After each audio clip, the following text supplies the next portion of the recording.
Bonsoir, heureux de vous retrouver pour ce numéro d'Afro-Night, un numéro particulier car il est consacré à un jeune homme qui a fait de brillantes études universitaires. Ensuite, il est passé par la banque. Sorti de la banque, il s'est installé à son compte. Mais dans quel domaine?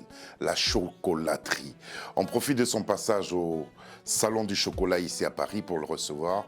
Lui, c'est Axel Emmanuel Baou. Comment allez-vous? Je vais très bien. Ça va bien. Je suis très content de participer à cette émission. Moi, je suis fier de ce que vous êtes en train de faire. Et on va ensemble évoquer votre parcours au cours de cette émission. Pour commencer, le salon du chocolat, comment s'est-il déroulé pour vous? Ben ouais, c'était la fin, le 1er novembre. C'était un magnifique salon. Il y avait un très bel engouement, c'est-à-dire un salon post-Covid. Donc les gens attendaient de voir les artisans chocolatiers venus du monde pour s'exprimer. Ils sont venus faire les emplettes. Il y avait énormément de monde. Cette année, c'est fait sur 2 niveaux, 2 étages. 2 étages. Il y avait un monde record. Ouais. Merci beaucoup d'avoir accepté notre invitation. Merci. Et bienvenue au nom de toute l'équipe à Afro-Night. Merci.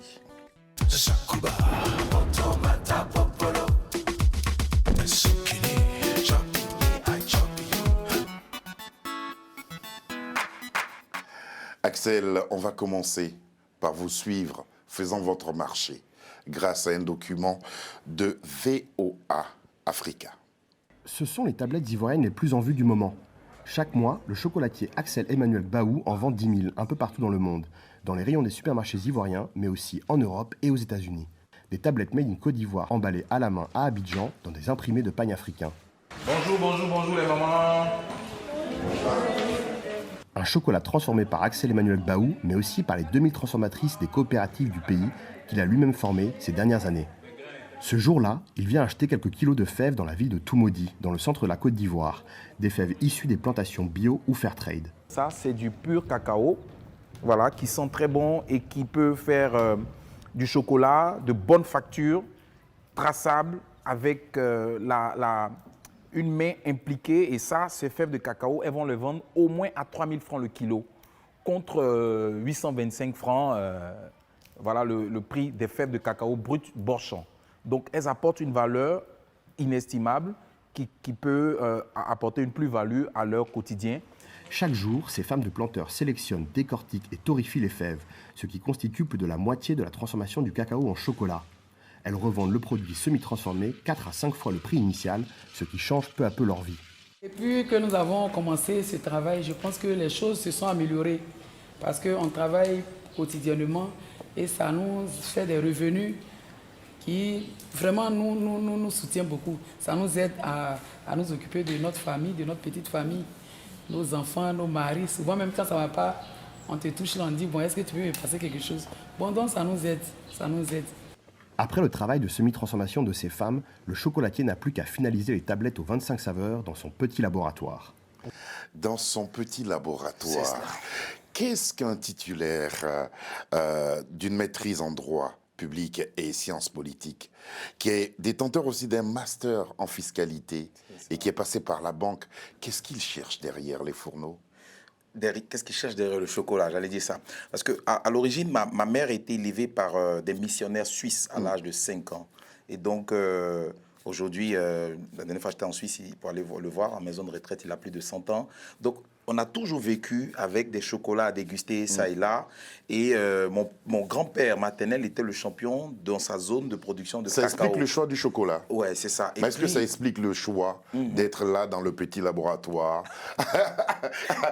derrière les fourneaux à faire bouillir le cacao? Il y a aussi mon frère aîné, on se ressemble comme des gouttes d'eau, personnellement, qui a été un grand chef cuisinier. Et moi, j'ai décidé de faire le chocolat, de ne pas faire la cuisine, mais le chocolat, toute autre chose. Donc, mais pourquoi ça n'a pas été le premier choix? Pourquoi avoir voulu faire toutes ces études là avant d'arriver? Ouais, c'est parce que bon, on suivait le choix des parents. Ouais, j'ai jamais été ravi de faire l'uni. Moi, j'étais très fort en langue. J'ai voulu faire les langues. Mon père m'a dit fais le droit. Après le droit, je suis rentré.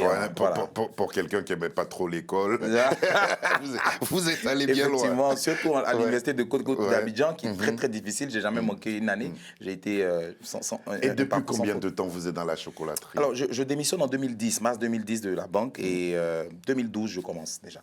Donc, Vous aujourd'hui, n'avez ça pas fait- commencé parallèlement, vous avez si. démissionné tout de suite. Oui, j'ai démissionné tout de suite, mais une fois, déjà à la banque, je commençais à faire des gâteaux pour les gens, ceux qui se rappellent, hein, on faisait des choses, voilà. Et puis je démissionne, et voilà, je décide de prendre les choses en main carrément, et de me lancer carrément dans la chocolaterie. Et je rencontre... Mais vous avez été formé tout de même. Exactement, Ouais. c'est ça le plus important. Ouais. Ne jamais faire quelque chose comme ça par hasard. J'ai décidé de me former, et j'ai été formé par Chef Koné Ouais. Salifou. C'est le chef du Golf Hotel. Il a 40 ans de métier. Et je le rencontre Dans un la jour, pâtisserie. pâtisserie, boulangerie, le pain et autres. C'est le chef du Golf Hotel. Et il me dit, il sait faire le chocolat. J'étais surpris. Parce que moi aussi, dans mon entendement, tous les chocolatiers du monde étaient des Occidentaux. Tout à fait. Et je lui dis, moi, je veux que tu me formes. Il m'a dit, mais t'es banquier, qu'est-ce que tu vas faire? J'ai dit, ben oui, moi, je vais quand même... Et c'est comme ça que il m'a formé pendant 6 mois, d'arrache-pied. Il est très, très, très rigoureux. Et il m'a donné toutes les armes, et il m'a inoculé le virus du chocolat. Et c'est un sénoufo. Donc, vraiment, donc il m'a initié carrément, quoi. Un peu comme le poro. Exactement. Le poro du Voilà, cacao. voilà. Alors, on va maintenant vous retrouver sur un son de Luxon Pado pour vivre avec les téléspectateurs ce que j'ai appelé, ou du moins ce que l'équipe a appelé, l'instant chocolat.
Voilà l'instant chocolat.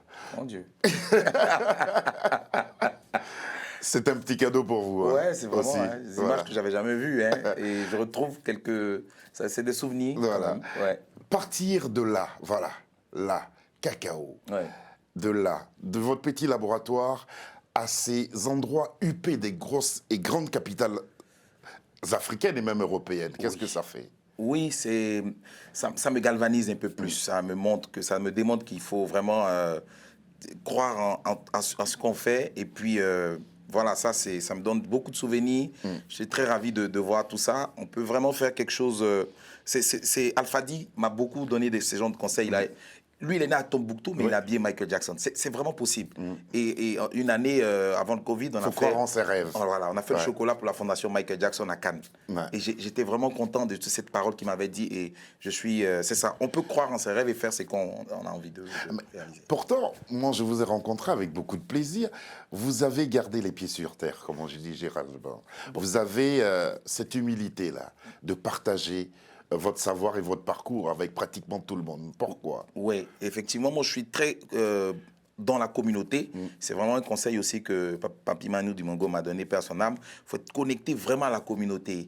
Parce que le chocolat, c'est international. Vous aurez toujours les Occidentaux qui vont acheter. Mais quand vous êtes avec la communauté, il y a vraiment, ils sont fiers de vous voir. Ils se disent, waouh, Axel s'est déplacé pour nous.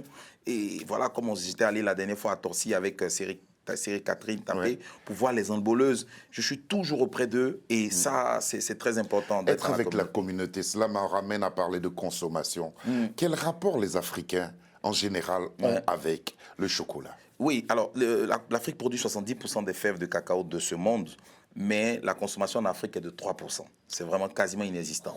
Par contre, les gens de la communauté ici, de la diaspora, leurs enfants sont nés avec cette culture de chocolat. Donc c'est un marché tout aussi différent de celui de l'Afrique. Ouais. Et voilà, le chocolat est un produit international, mais le chocolat n'est pas forcément... Est-ce qu'il y a une campagne qui est menée à amener les gens justement à consommer le chocolat en Afrique? Ah ouais, ça c'est quelque chose qu'il faut faire. Je pense que l'État de Côte d'Ivoire et tous les gouvernants doivent insister sur cette communication-là, pour sensibiliser les gens à la consommation du chocolat.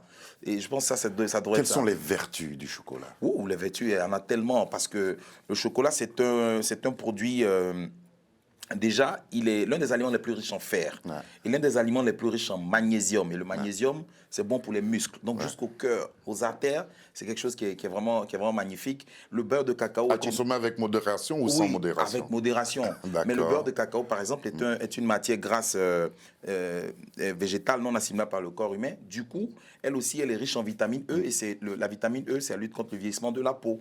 Donc, pour rajeunir, pour les cheveux, le beurre de cacao, c'est vraiment un bel allié, quoi. Et énormément, beaucoup de vertus. Il y a plus de 500 éléments nutritifs dans le cacao. Axel, on va maintenant aller à la rencontre de 4 jeunes gens qui portent aussi haut le flambeau de votre pays d'origine, la Côte d'Ivoire. Voici venus les Magic System. Et ils chantent justement la beauté du village de leur provenance. Anou Mambo est jolie.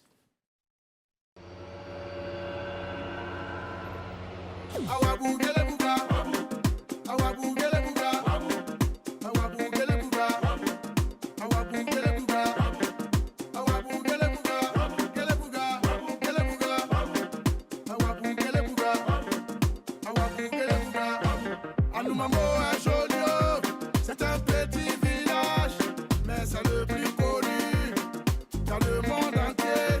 Qui connaît pas Anou Mambo? C'est le village Choco. Il y a beaucoup de beaux, ça manque pas. Même si c'est chacun pour soi, c'est le quartier des bouillards. Anou Mambo, y a les josseurs. Eh, Anou Mambo. Awabou gele bouga. Awabou gele bouga. Awabou gele bouga. Awabou gele bouga. Awabou gele bouga. Gele bouga. Gele bouga. Awabou gele bouga. Awabou gele bouga.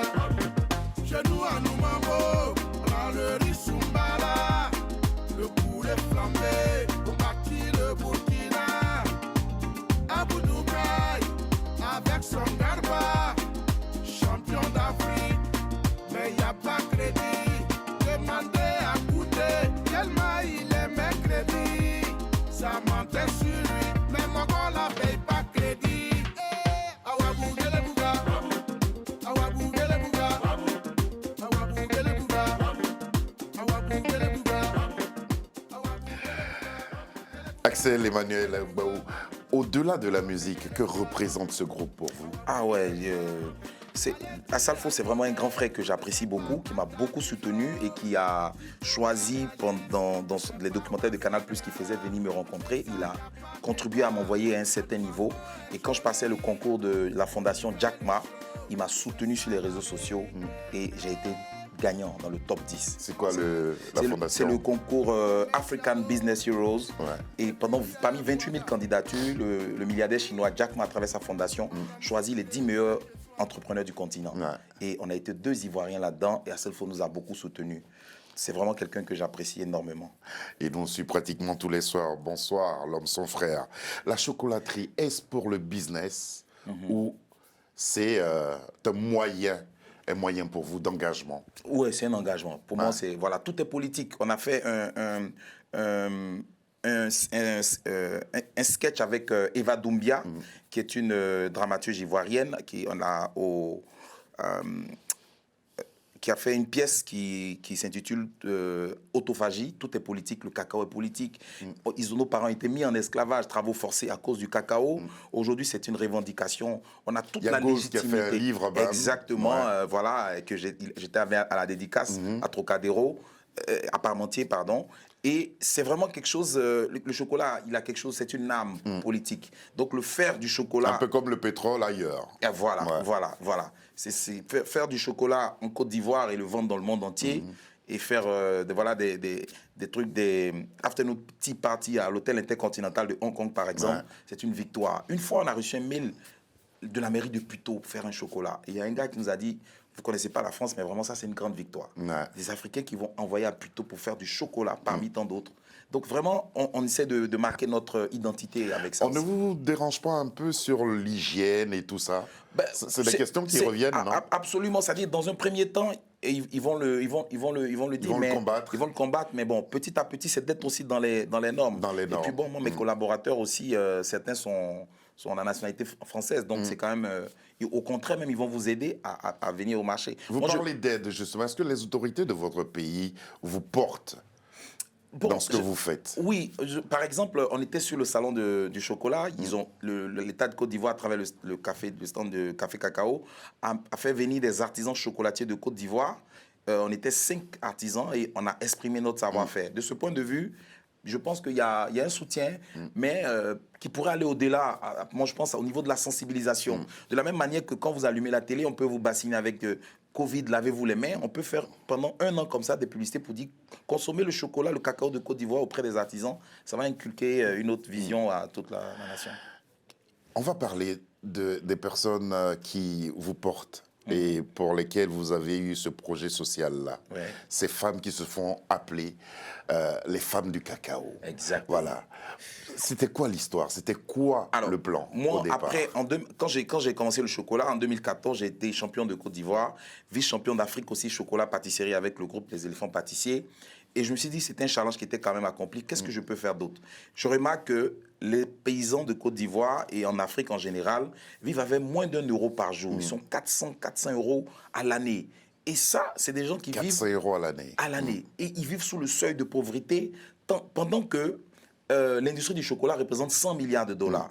En 1970, il était à 15 000 $ la tonne. Aujourd'hui, ça fait 2500 la tonne. C'est-à-dire, il n'y a aucun employé secteur qui verra son revenu régresser. Le prix du chocolat ne baisse jamais, mais le prix du cacao baisse parce que c'est une matière première. Ouais. Donc, je me suis dit, autant former les femmes, parce que j'ai vu que 68% de la main-d'œuvre cacaoyère est féminine.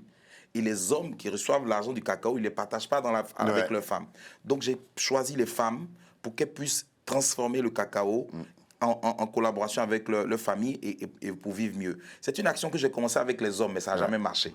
Et quand j'ai choisi les femmes, ça a commencé depuis 2016 à aujourd'hui. Elles sont aujourd'hui combien? 2000 femmes. 2000 et je continue. La dernière en date, c'est les femmes de Séguéla qui sont encore magnifiques. C'est dans le Ourodougou.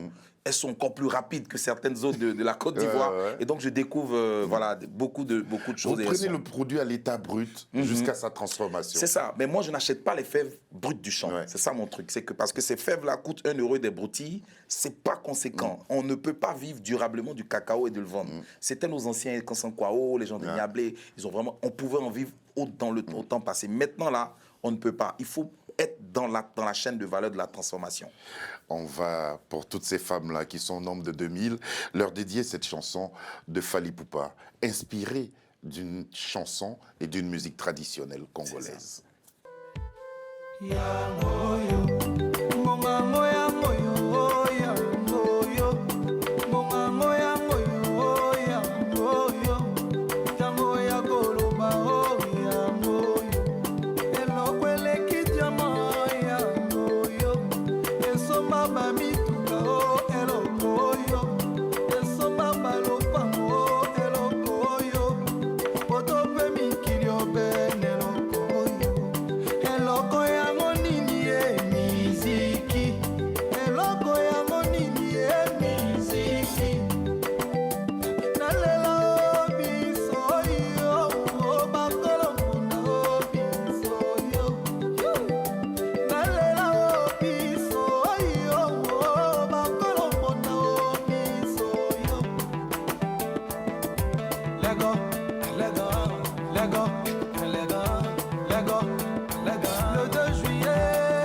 l'ambassadeur du cacao de Côte d'Ivoire est-il accueilli lors de ses déplacements? Oui, alors comme je dis, je suis vraiment beaucoup connecté avec la communauté grâce à mon tonton Peck, par comme Kipré.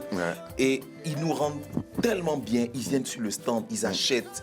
Et là, depuis 2015, quand mon premier salon de chocolat, il y a des gens qui ont acheté les tablettes, ils ont dit garde la monnaie. Parce qu'ils étaient vraiment surpris de voir un Africain qui vient, qui fait du chocolat. Je remercie beaucoup la communauté et la diaspora. Parce que c'est quand même ce qui nous donne ça, ça nous fait chaud au cœur. Vous avez été accueillis sur 4 continents. C'est cela. Sur les 5 que compte le monde. De vos nombreux déplacements, quel a été le plus long? Ah, le plus long, c'est l'Arménie.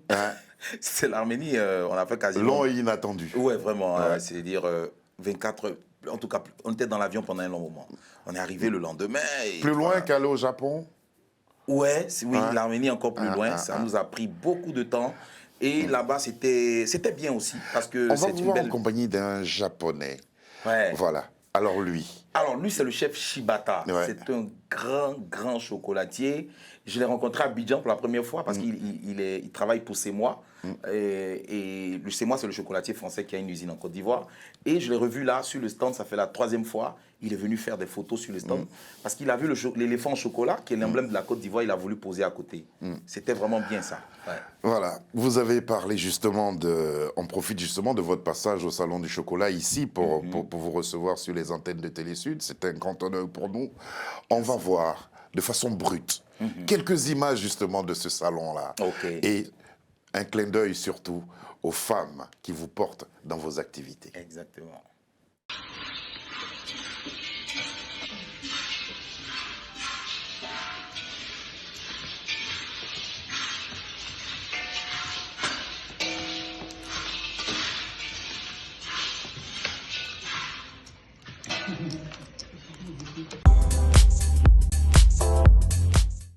Il a un goût de gingembre et de citron.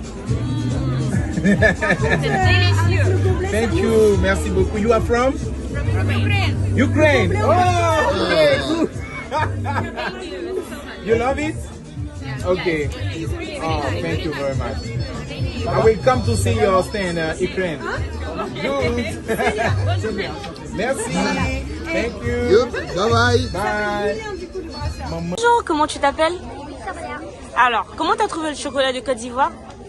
C'est le meilleur chocolat que j'ai jamais mangé. Oh là là. Bravo et bonne dégustation alors. De chocolatier ivoirien. Voilà, merci beaucoup. Ouais. Et bonne année. Bonne fête.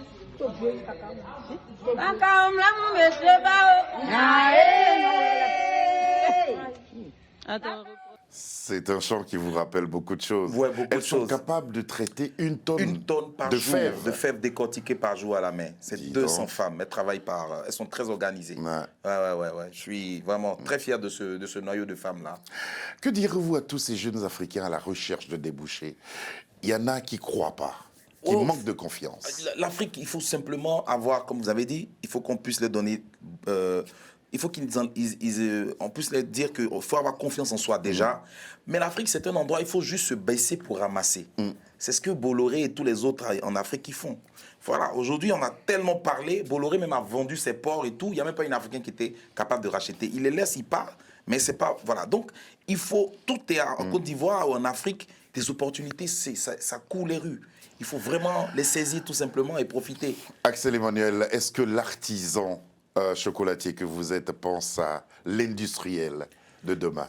Oui, ça s'impose, mais je ne vais jamais cesser d'être artisan. J'ai été consultant aussi pour les grandes, pour C'est Moi, pour des grandes multinationales et tout. Je pense que j'ai quelque chose aussi à apporter sur ce côté-là. Mais l'artisanat, il demeurera forcément en moi. Et je ne vais jamais arrêter l'artisanat. Mais l'industriel, ça s'impose aussi parce qu'on a 2 200 000 tonnes rien qu'en Côte d'Ivoire. C'est avec le Ghana, vraiment, c'est encore plus. Donc, il faut transformer beaucoup plus au lieu de faire toujours de l'artisanat. Il n'y a pas de volume. Mais là, on va faire des choses, je pense, pour des années à venir, ça va être plus important. À vous entendre, vous n'avez aucun regret d'avoir quitté la banque pour le chocolat? Aucun regret, à aucun moment. Je suis bien épanoui et... Vous n'avez pas eu peur? Même pas. Non. Même pas. Je suis parti même sans économie. Je n'avais même pas fait de stock économie. Voilà. Je sors de la banque là. Et les sociétés qui étaient à côté, des téléphonies, voilà, j'ai proposé mon chocolat. Et à la Saint-Valentin, ils m'ont commandé des chocolats en forme de cœur. Et toutes les agences d'Abidjan ont commandé en même temps. Et ça m'a lancé. Bravo, bravo. Et l'Afrique est fière de vous. Ouais, la preuve, là, c'est avec le président de la République française. Exactement, ouais. Qui est devenu aussi votre... Ah ouais, c'était en Belgique. Ouais. Et grâce au projet Meet Africa, on a pu... ils nous ont invités. Et puis, on lui a proposé le chocolat. Il a dit, je reviens dans 15 minutes.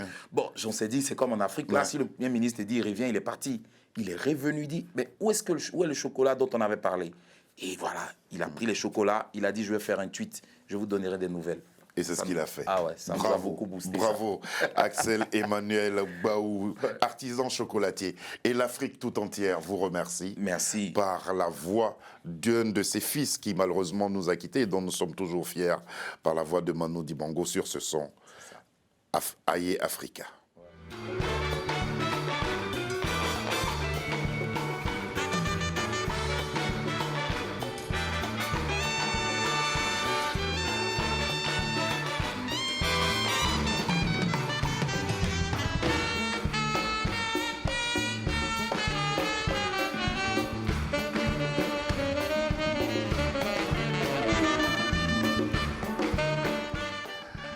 Il avait aussi fait un son pour les femmes, oui. pour le cacao. Hein. Oui, les femmes de Ekoya, de la région de Bélier, Yamsokro, il a fait un petit son pour elles et ça m'a beaucoup plu, ça. J'aurais voulu passer plus d'1 heure, voire 3 heures en votre compagnie, à parler de ce que vous faites, à parler du chocolat et à donner envie à cette jeunesse africaine-là. Merci beaucoup d'être venu pour répondre à nos questions. Bon retour dans votre petit atelier. À l'atelier de Cocody à Abidjan. Merci beaucoup. Et puis on sera là pour les fêtes de fin d'année le mois prochain. Ben voilà, c'est bon le cacao, surtout en hiver. C'est ça. Merci beaucoup d'être venu jusqu'à nous. Vous avez les remerciements de Lucie John, de Sabir Gaïb, de Davina, plus belle que jamais, pour vous accueillir aujourd'hui. En tout cas, un grand merci d'être venu jusqu'à nous. Bonsoir et à demain. Merci beaucoup.